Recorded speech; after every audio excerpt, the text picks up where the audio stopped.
En Ardèche, à l'abbaye de Notre-Dame-des-Neiges, c'est le début d'une aventure particulière.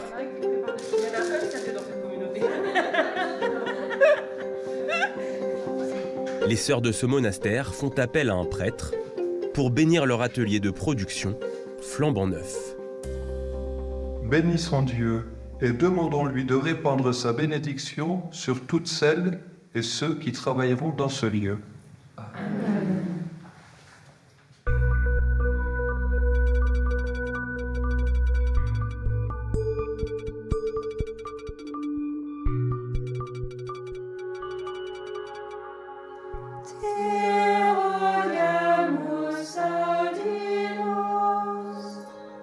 Sœur Anne est à la tête de cette nouvelle entreprise monastique. Voilà, le labo est paré.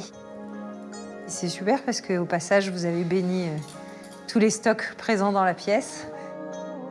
Avec ses sœurs, elles sont arrivées dans ce monastère il y a seulement quelques mois. La bénédiction de ce laboratoire, c'est vraiment quelque chose d'important, puisque c'est un laboratoire qui est aussi un laboratoire de prière, d'une certaine manière, puisque c'est un lieu où, par le silence, par le calme, le recueillement de notre travail, la dimension communautaire aussi, on va exercer la charité les unes à l'égard des autres et puis envers le Seigneur. Qu'est-ce que vous ressentez ? Beaucoup de joie. Non, on est très heureuse, c'est une vraie joie.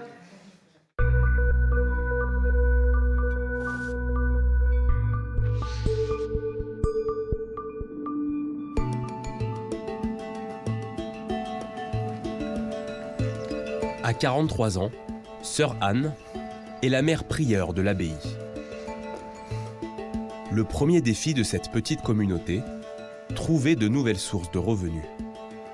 Alors là, on est en train de conditionner un mélange qu'on a fabriqué de nettoyants à base d'agrumes. Les sœurs ont donc enfilé leur bleu de travail et pour se démarquer des autres monastères, sœur Anne a choisi un positionnement bien spécifique. Choisir de faire des produits d'entretien, c'était un choix aussi de réflexion au niveau d'une stratégie marketing, puisque il faut quand même se positionner. C'est pas le produit évident des produits d'abbaye. On attend plutôt de la bière, des bonbons ou des gâteaux. Et là, en fait, on s'est dit, oui, mais on a aussi besoin de produits d'entretien, en vrai, quoi. Pour faire le ménage dans notre maison, c'est très utile. C'est le lancement d'une petite entreprise, ni plus ni moins. Et puis après, à la grâce de Dieu, on verra bien où on va. On est dans sa main. Il faut produire plus pour continuer à exister et occuper ce patrimoine d'exception. 20 000 mètres carrés de bâtiments et de jardins à entretenir sans aucune aide de l'État. Un monastère, s'il est mal géré, il peut faire faillite dans le sens où il peut avoir des comptes dans le rouge complets et être endetté jusqu'au cou. C'est pour ça qu'en fait, pour ça, l'enjeu, c'est fais tout avec conseil et tu ne te repentiras pas. C'est ce que dit saint Benoît. Aujourd'hui, pour ces religieuses comme pour tous les membres des communautés monastiques, la question des moyens de subsistance se pose. Comment assurer l'entretien d'un tel patrimoine quand les financements de l'Église sont de moins en moins importants? En France, on compte 85 monastères. La plupart obéissent à la règle de saint Benoît, un code monastique qui organise les journées entre temps de prière et temps de travail. Mais pour faire perdurer ce mode de vie, les sœurs et les frères doivent répondre à un défi: assurer leur autonomie financière sans délaisser le silence et la spiritualité qu'ils ont tous choisis. Plongés dans un monde à première vue figé, mais qui se réinvente en permanence.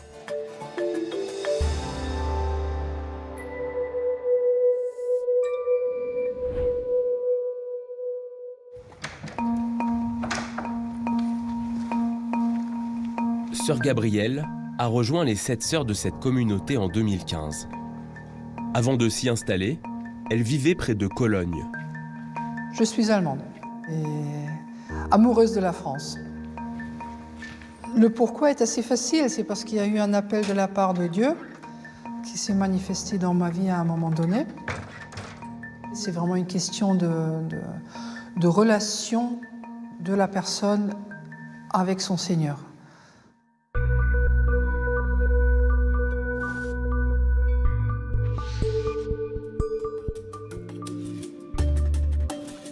Niché sur une colline, au cœur de l'Allier, l'abbaye de Chantelle. C'est un monastère qui date du 19e siècle. Et pour assurer les revenus nécessaires à cette vie monastique, une PME se trouve à l'intérieur des murs depuis 70 ans. Bonjour Maïna. Salut Sylvie. Bonjour. Ça va toi? Oui, ça va. Bonjour François. Ça va? Oui, ça va. Sœur Gabrielle dirige la marque de cosmétiques Chantelle. Des savons, des shampoings et des parfums. Chiffre d'affaires, 1 million d'euros. La gérante vit au rythme des prières, mais surtout elle supervise l'ensemble de la chaîne de production. Est-ce que vous avez d'autres pistes, Marina? Moi, je pense qu'il faut avoir, une comparaison. Je pense qu'il faut... Parce que moi, j'aimerais vraiment qu'on avance sur ce sujet, que, disons, la fin mars ou plus tard, on ait vraiment pris une décision et qu'on ait un contrat et que ça roule. Oui. Donc, il ne faut pas trop tarder. Si on se laisse là les 2 mois, c'est le maximum. On a une hiérarchie. En tant que gérante, en tant que directrice, il faut que je prenne ma place et il faut que je fasse ce qui fait partie de ce job. Depuis 5 ans, Sœur Gabrielle travaille aux côtés de ceux qu'on appelle les laïcs. Bonjour tous les deux. Bonjour Geoffrey. 8 salariés pas tous croyants, mais indispensables pour faire tourner l'entreprise. Les sœurs sont là en arrière-fond, mais le travail du quotidien, c'est les salariés qui gèrent sous leur propre responsabilité. Hein, on ne se mêle pas très souvent de votre boulot, Geoffrey. Non. On vous laisse assez tranquille. Je suis plutôt tranquille, Hein? Mais ça me doit. J'aime bien ma tranquillité. Au début, je pense que chacun d'entre eux se pose la question, mais comment est-ce que je m'adresse à une sœur? Hein? On ne dit pas bonjour madame, voilà, c'est déjà ça qui change. Il faut trouver le bon milieu.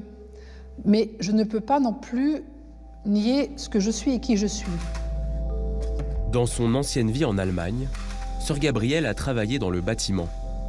Une expérience utile pour résoudre les tracas du quotidien. Ce jour-là, Geoffrey, l'un des salariés, l'alerte sur le froid qui altère la qualité des huiles cosmétiques. Parce que là, on a une température de 18-19. Et si on pourrait au moins monter jusqu'à 21-22, ce serait très bien. Moi, j'avais une idée. Il y a des petits fils chauffants que l'on met autour des tuyaux. Ça évite de chauffer les 200 litres, mais de maintenir une température qui serait un peu adéquate. Je suis plutôt technique qu'autre chose, donc tout ça, ça m'intéresse et j'arrive à bien suivre, bien comprendre. Geoffrey, lui, il est très mécano aussi. Donc en réfléchissant ensemble, d'habitude, on arrive à trouver des solutions. À Chantelle, la foi n'est pas un critère d'embauche. Pour Sœur Gabrielle, l'entreprise doit se nourrir de cette différence entre les religieuses et les salariés athées. On va dire que dans les autres entreprises, tout le monde ne va pas à la messe le matin ou autre chose comme ça. Je respecte tout ce qui est religion, il n'y a pas de souci. Mais par contre, moi, de mon côté, je veux dire, il n'y a jamais rien qui est apparu devant moi ou quoi que ce soit. Donc on va dire que pour l'instant, en tout cas, je ne suis pas croyant. Geoffrey, si je peux vous rassurer, oui. Moi non plus, j'ai jamais vu quelque chose. Oui, mais j'ai jamais eu d'appel, je veux dire, bon...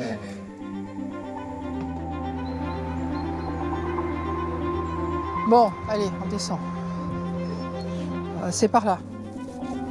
Les après-midi, Sœur Gabrielle a l'habitude de se promener dans les jardins avec la mère Pascale. Tout à l'heure, j'ai reçu l'offre commerciale. Ah oui, Je c'est suis pas pas sûre. donné. Je suis pas sûre que ça passera. C'est encore plus cher? Sur une année, oui. Depuis plus de 20 ans, la mère abbesse est à la tête du monastère. C'est la première conseillère de la chef d'entreprise. Ce que je dis souvent, c'est la mémoire de l'entreprise. Ben oui, si on patauge, on ne sait pas faire, C'est forcément à elle, à un moment donné, qu'on va s'adresser pour demander si nos instincts sont bons, s'il faut corriger le cap ou voilà.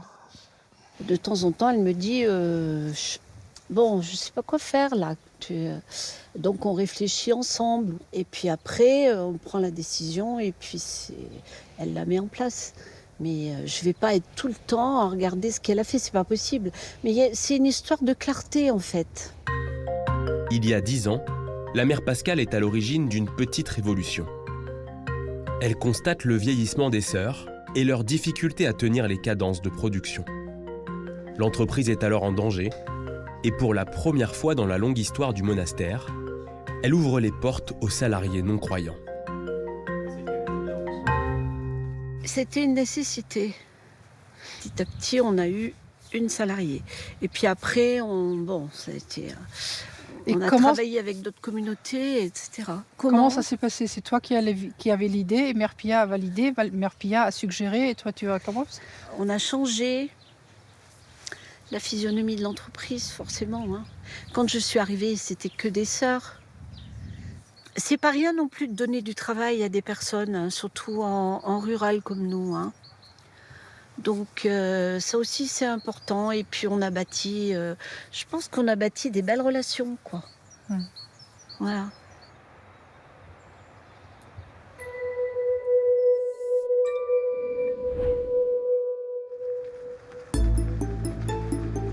Si des communautés ont fait le choix du modèle commercial pour survivre, d'autres ont opté pour l'autosuffisance.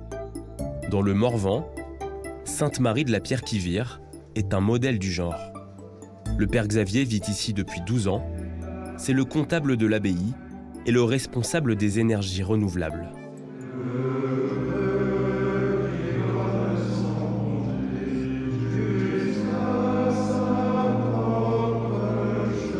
Moi, je suis originaire de Roye, dans l'Aube. 10 années avant de rentrer au monastère, j'ai travaillé en tant qu'économe dans un diocèse. J'ai découvert la vie monastique petit à petit, et notamment l'abbaye de la Pierre-qui-Vire. Aux côtés de frère Xavier, 40 moines vivent ici. Ils prient ensemble, de jour comme de nuit. On commence à 2h du matin. Après, on a un temps plus de méditation, ce qu'on appelle la Lectio Divina. Donc, c'est une lecture méditative de la Bible.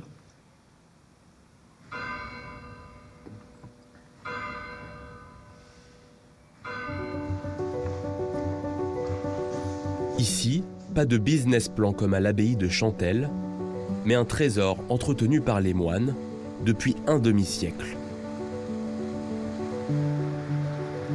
Nous avons une centrale hydroélectrique qui a été inaugurée en 1969. C'est une fierté, quand même, on peut dire, je pense, pour tous les moines, parce que c'était un énorme projet, un projet un peu fou, mais qui a pu se faire parce que, à l'époque, nous avions des frères qui avaient fait des grandes écoles, centrales, polytechniques. Aujourd'hui, on est héritier, en fait, de ce patrimoine, et donc on l'entretient, puis on essaie de continuer à l'exploiter au mieux.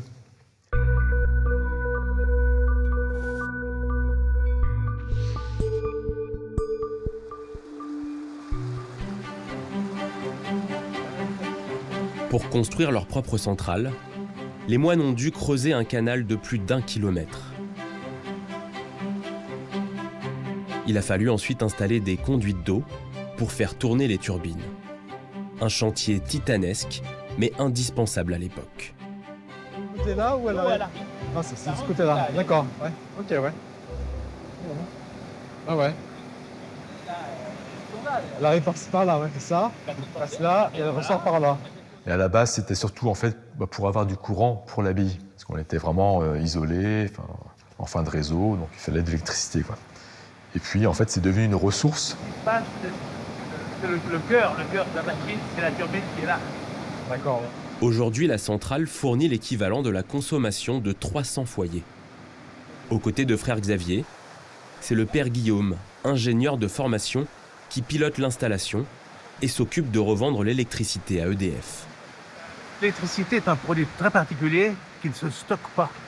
À tout moment, il faut que la production soit écoulée pour être consommée. on a tout avantage à produire davantage en hiver qu'en été. Parce que les tarifs sont meilleurs en hiver qu'en été. Et ils sont meilleurs en heure de pointe et en heure pleine de journée qu'en heure creuse ou le dimanche. Avec leurs barrages et leurs centrales, les moines de l'abbaye ont construit un modèle économique unique en Europe. L'installation assure 150 000 € par an à la communauté, une rente qui permet aux frères de préserver ce patrimoine sans aucune aide extérieure. Bonjour les frères.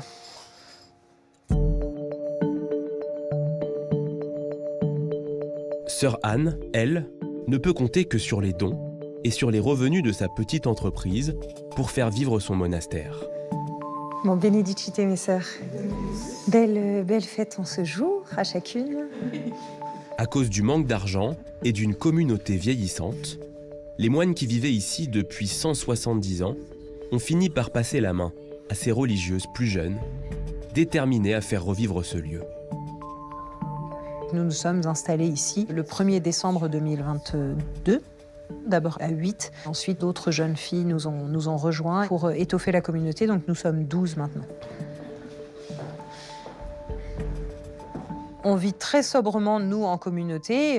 C'est vrai qu'il faut être très, très économe dans nos dépenses. Alors là, avec l'augmentation du nombre de sœurs, il va falloir qu'on augmente aussi un petit peu nos revenus. Mais c'est vrai qu'on n'est pas large, mais on a de quoi vivre. Est-ce que je monte dans votre bureau, du coup? Qu'est-ce qu'on fait? Ok. Dans quelques semaines, les produits d'entretien de Notre-Dame-des-Neiges seront vendus en ligne et en magasin. Dernière étape avant les premières livraisons, Sœur Anne doit finaliser les étiquettes et les logos de ses produits. Bonjour Thibaut. Bonjour mes sœurs. Merci de nous donner du temps au pied levé, là, comme ça. En visioconférence, les sœurs travaillent depuis plusieurs semaines avec un graphiste. Dans composition, il manque le signe inférieur devant le 5%.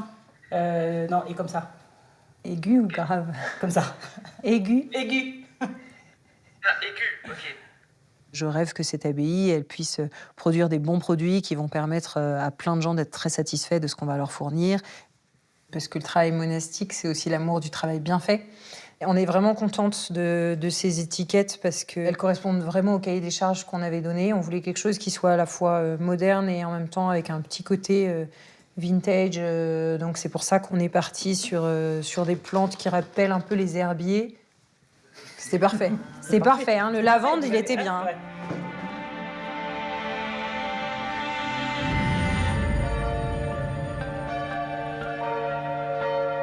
Il est 21h et après une longue journée de travail, c'est l'heure du recueillement à Notre-Dame-des-Neiges.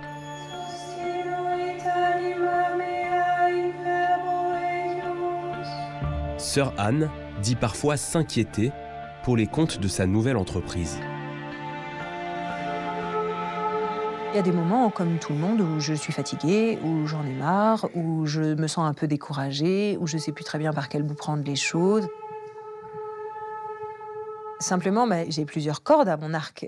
J'ai bien sûr mes propres compétences, mes talents et que le Seigneur m'a confiés. J'ai quand même surtout le Dieu créateur en personne comme patron.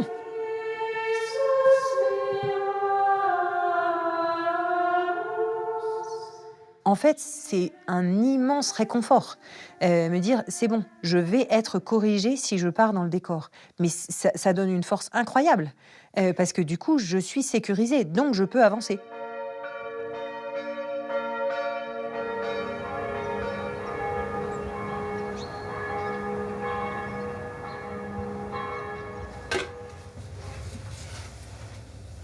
Allez, c'est parti. 8h, Sœur Gabrielle est déjà en blouse blanche dans le laboratoire du monastère. 164, 600.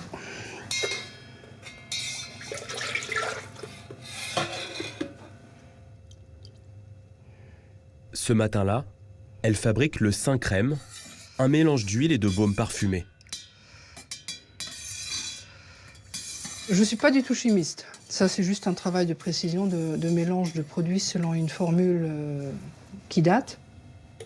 Une recette unique créée par les bénédictines de Chantelle. Il faut que ça sente bon. Et c'est le retour que nous avons des diocèses qu'en effet, notre produit sent bon, même après un an. Depuis qu'elle a pris la gérance de l'entreprise, sœur Gabrielle voit plus grand. Les ventes par Internet sont en augmentation et elle veut conquérir de nouveaux marchés. Les dom-toms sont parmi nos clients. Il y en a aussi en Espagne, en Italie, il n'y a pas que la France. J'essaie de convaincre mes compatriotes, mais pour le moment, ça ne démarre pas trop. Comme si on faisait du vélo, il faut avancer pour ne pas tomber, donc il faut quand même qu'il y ait une croissance. L'entreprise a un objectif très précis, c'est de permettre à la communauté de vivre, à entretenir les bâtiments, et aujourd'hui, donc avec une équipe salariée, de payer à temps et dignement nos salariés.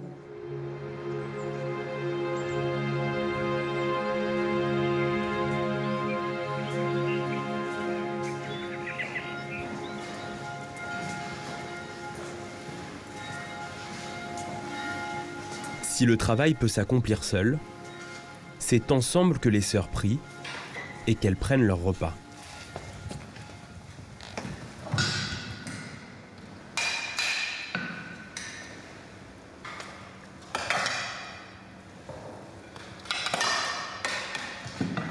Un rituel qui se fait toujours en silence.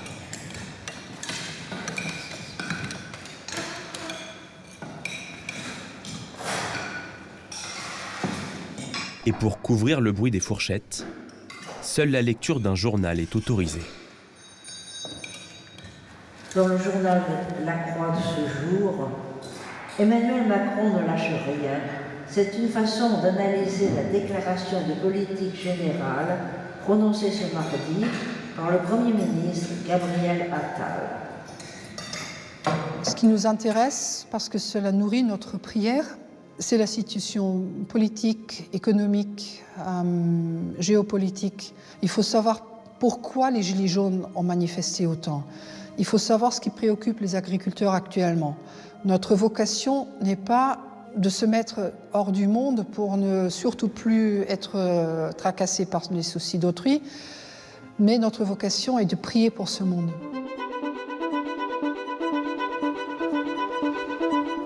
Allez, frère Placide, on va y aller.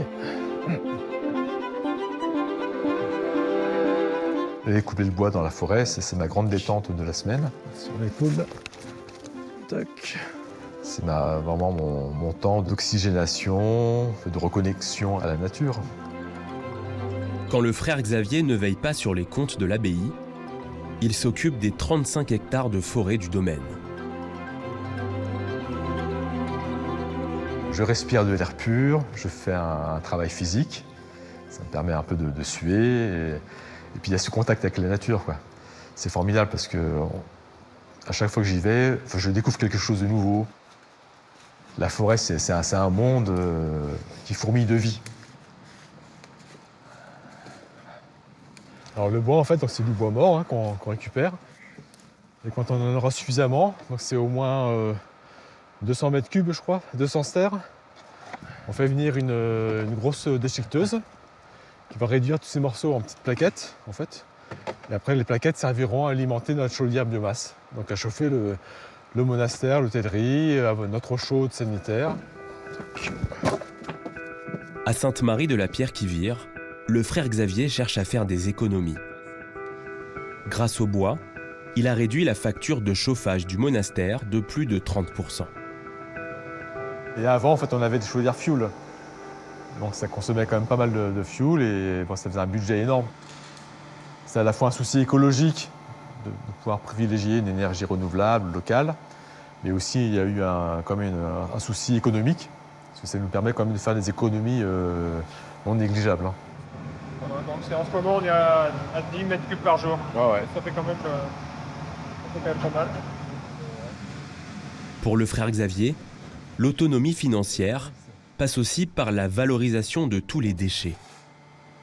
Alors, puisque nous utilisons une chaudière biomasse, nous produisons de la cendre.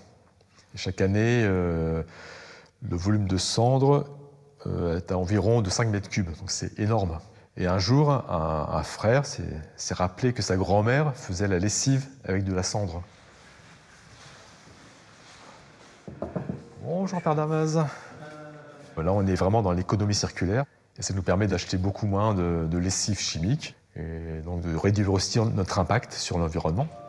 Grâce aux souvenirs du père Damas, frère Xavier et les autres moines ont élaboré une recette de lessive sans produits chimiques, 100% naturelle. C'est de l'eau de notre source en plus.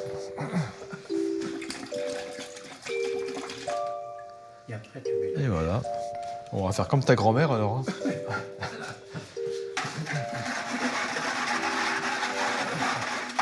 On mélange bien et petit à petit, le potassium qui se trouve dans la cendre va se dissoudre dans l'eau. Ça va former de la potasse. En fait, c'est un détergent naturel, quoi. Donc, ça permet de nettoyer tout ce qu'on veut, donc nettoyer le linge. On peut l'utiliser aussi pour faire la vaisselle, puis on peut même laver le sol avec. Le procédé est très efficace. Les frères y entrevoient même un potentiel commercial pour l'avenir. Peut-être qu'un jour, on arrivera à la commercialiser d'ailleurs, parce qu'il y a un marché. Enfin, on sait qu'on peut en trouver sur Internet. Il y a déjà des communautés qui commercialisent la lessive faite à partir de la cendre. Je pense que c'est important que toutes les églises s'engagent dans cette démarche de conversion à l'écologie intégrale, parce qu'on a un impact sur l'environnement.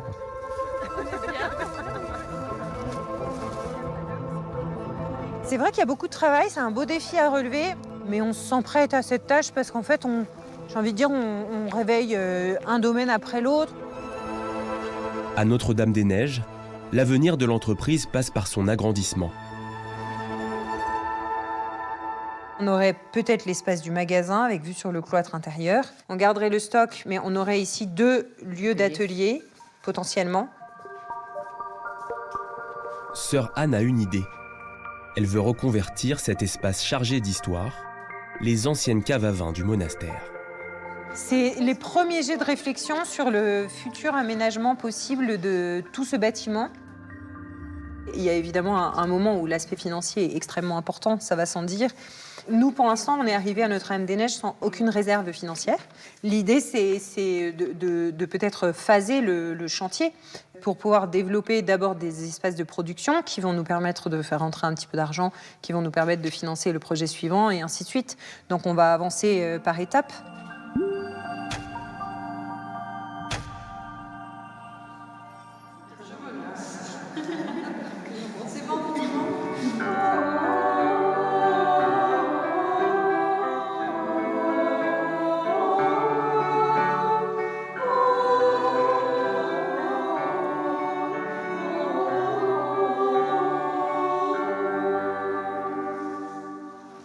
Sœur Anne est la garante d'un équilibre entre production matérielle et vie spirituelle.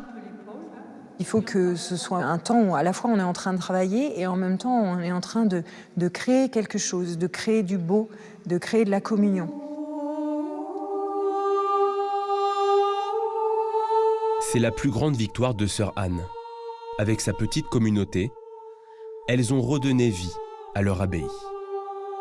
Notre-Dame-des-Neiges de demain ne sera pas Notre-Dame-des-Neiges d'hier, mais l'important, c'est que ce soit toujours sous le manteau de Notre-Dame que la vie monastique se déploie ici.